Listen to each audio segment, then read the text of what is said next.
วันนี้ฉันเจอเธออยู่แต่ก็ไม่มีทางได้รู้ว่าเธอนั้นเป็นใครได้แต่มองเธอเดินผ่านไปและก็ไม่รู้ว่าชาตินี้จะเจออีกไหม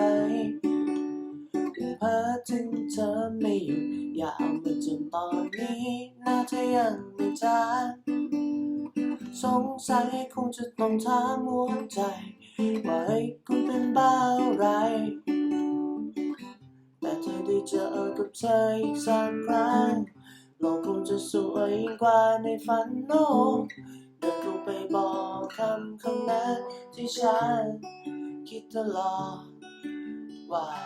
เธอไปอยู่ที่ไหนมา all my life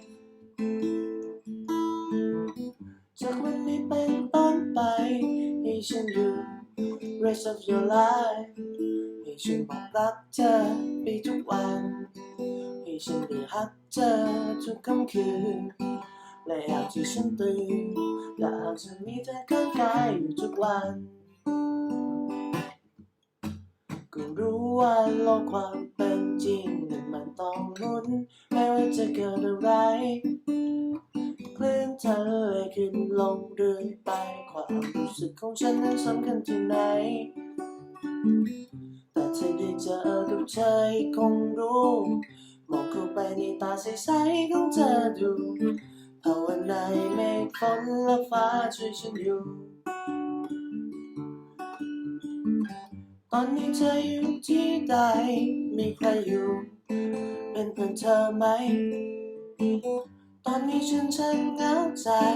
นึกถึงเธอ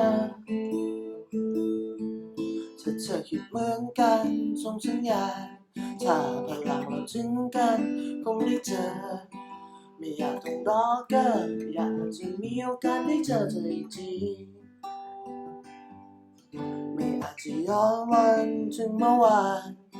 หวังว่าจะพบกันอีกสักวันหนึ่งแต่ที่รู้พรุ่งนี้ตื่นหันไปมองซ้ายขวาไม่มีใคร